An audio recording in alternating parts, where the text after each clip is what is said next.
The investigation into the kidnapping of Jerry Boshoga. The National Commission alleged that concerns were raised with him regarding my purported relationship with Matlala, as well as apprehensions regarding my continued oversight of the investigation into the kidnapping of Jerry Boshoga. Notwithstanding these allegations, these alleged concerns, the National Commissioner did not at any stage remove me from the investigation. To the contrary, I continued to lead and perform investigative functions in respect of the kidnapping of Jerry Boshoga matter up to date, on which I was instructed to stay at home.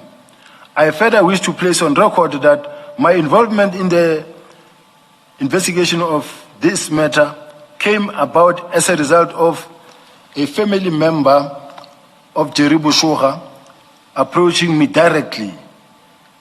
The said family member expressed concern that the team then assigned to investigate the kidnapping was not affording the matter sufficient attention.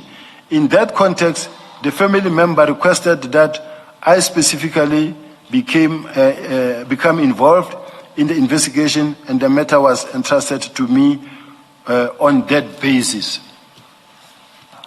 I need to take time and explain this matter of Jerry Boshoga.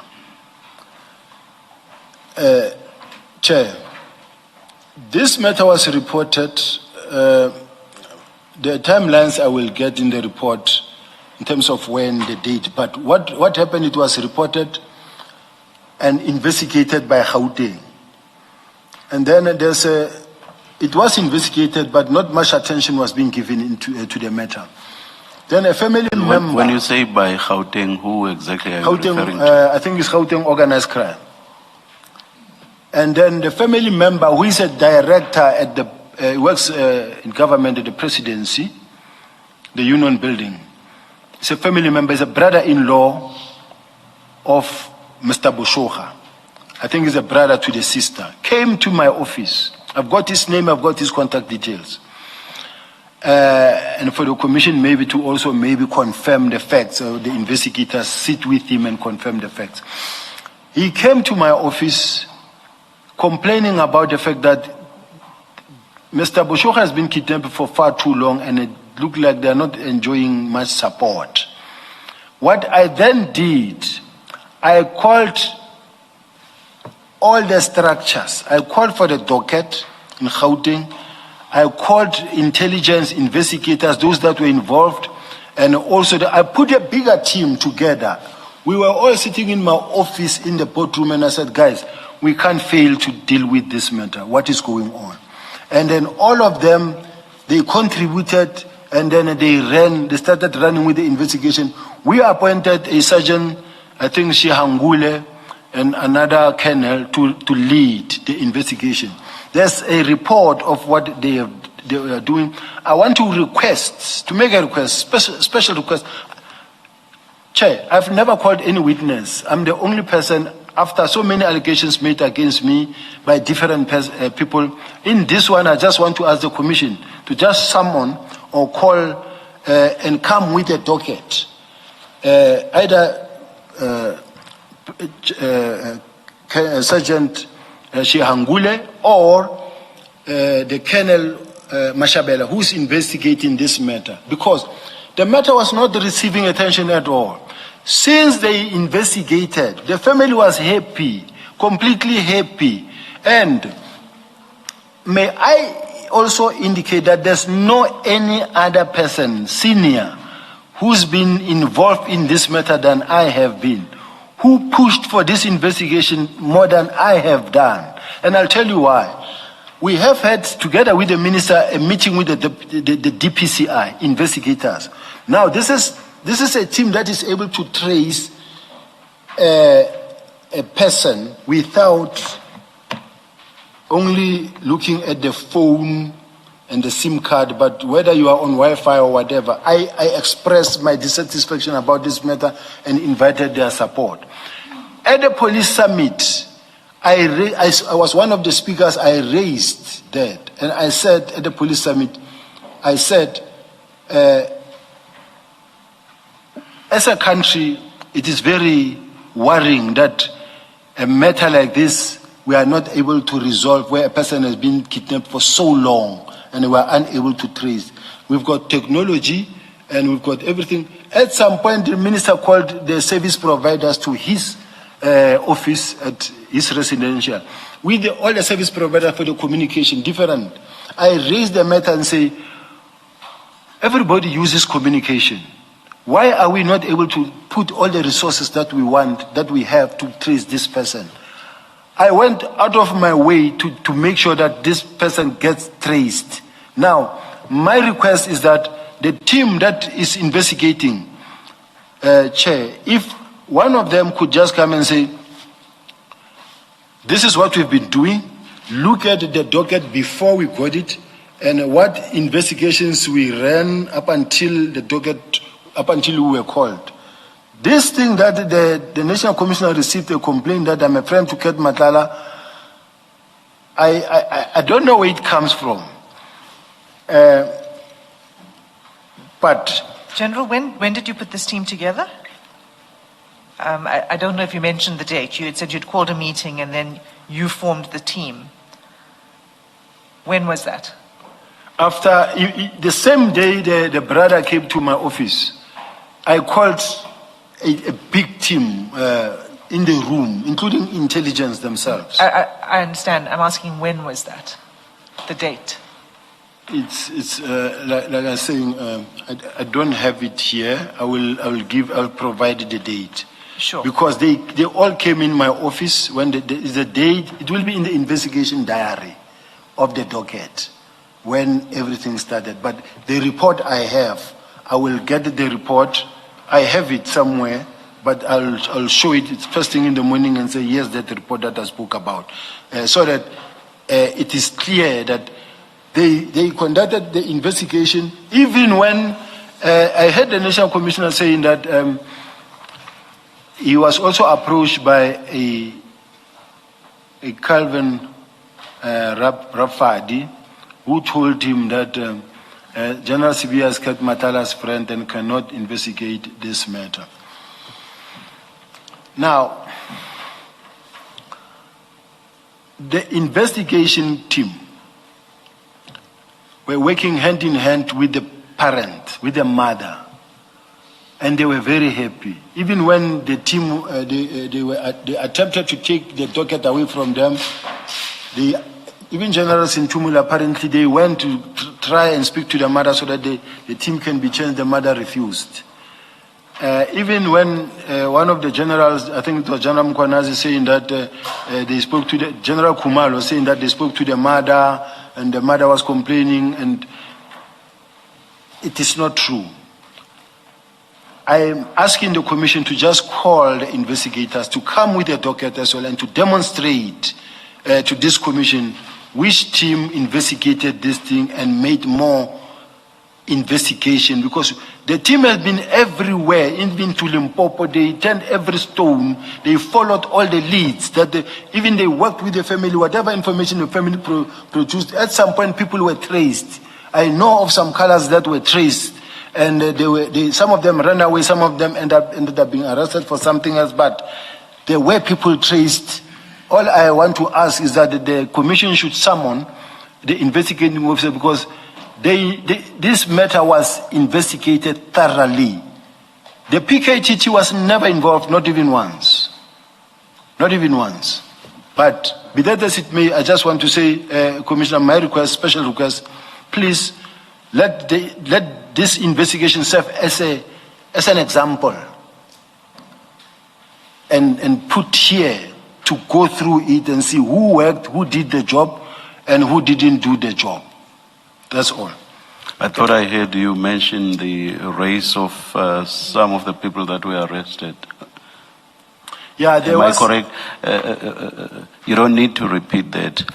At the end of Mr. Makagula's evidence, I had prepared a very long note in which I wanted to comment on the fixation within the police structures to refer to the races of people. I never understand that, especially if race is totally irrelevant to what the person is saying or writing. It's a hang-up from the apartheid days where even judges would write in judgments, A, B, C, D, a Bantu male did this and that and that, when being a so-called Bantu is totally irrelevant to what's being said. I noticed that in particular with police officers. I don't know why that remains with police officers. Anyway, please continue. May I apologize, Chair, and to the people of South Africa if what I said maybe or may have caused some uncomfortability. It just came the way it came. I apologize, Chair. Please continue. Yes. General, before you continue, you say that General Masemula's evidence that Mr. Boshoga's mother approached him and expressed unhappiness with your involvement. Similarly, General Kumalo's statement that the mother has expressed unhappiness, and you said that is not true, and you say it very firmly. Do you say it is not true because you have spoken to Mr. Boshoga's mother, and so you know that she never expressed that kind of unhappiness with your involvement? Personally, I've never spoken to Mr. Boshoga's mother, and most probably I may not be in a position to say it is not true that the National Commissioner spoke to the mother, but my investigators, the one that are involved, told me that we're working well with the mother and she's happy. In fact, she said to me, I said to the family, if you are not happy with me being in on this case, I'm prepared to give it. And then the mother said, no, keep it. Okay, so you're saying what General Masemula and Generals Kumalo and Masemula have said is not true because your investigators have said to you the mother is happy with the work that they do. That's correct. Is that your basis? Okay, That's thank correct. Thank you. It is my request as well, Chair, that they should come and corroborate what I'm saying. Thank you. Okay, paragraph 169. To the best of my knowledge, the team that I put together when I was leading the investigation into the kidnapping of Jerry Boshoga continued to investigate this case until just recently in December 2025 when the docket was taken away from this team. But all along, the docket was with the team. Even when those allegations were made, the docket continued to be with the team. This conduct is irreconcilable with the suggestion that any genuine or substantiated concern existed regarding my suitability to oversee the investigation. If there were genuine concerns regarding my involvement in the investigation, it begs the question why no steps were taken at the time to remove me from the same. Now, allow me, Chair, to give this example. We had a journalist that was kidnapped at Mpumalanga, Kwamhlanga, with his wife. And then the matter was being investigated by organized crime, Gauteng. I got contacted by the journalist. One journalist said to me, General, our colleague has been kidnapped and it's quite a number of days now and nothing is happening. We were advised to approach you so that maybe you can put more energy and more effort. It was on a Saturday. I called for a meeting for a Sunday morning in Mamelodi police station. The investigating officer came with a docket. I brought another intelligence, a bigger team, including there was a private investigator, Mr. Calvin Rafadi. The same Rafadi, he was there because he's the one who was initially involved in the investigation. He's the one who was guiding us because we found him there. He gave us background and all the groundwork that he has done. And when we listened to him, it was assisting and giving us some leads. And from there, as the South African Police Service, we took over. I personally I went onto the ground myself.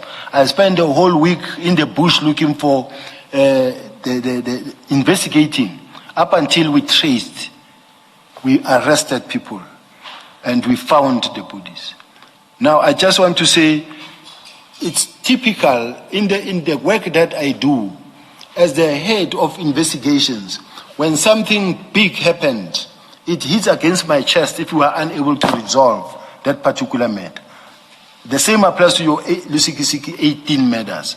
I'm just giving that example. I had to go on the ground up until we arrested everybody. So, involving myself into the Rafadi, into the Jerry Boshoga matter is part of my responsibilities. It's not only the only kidnapping that I resolved. There's been some other, I don't know whether to say it, Judge, Chairperson, nationality of Indian origin, where the children were kidnapped. I got involved, and the children, when they were found, I was called, stood in front of them for the parents to thank me for my involvement. So I just want to say, I get involved in lots because of it's my work, and then I have to take the lead. It's not because of I'm getting involved because it's a Mr. Matlala or want to protect somebody. Let me end it there.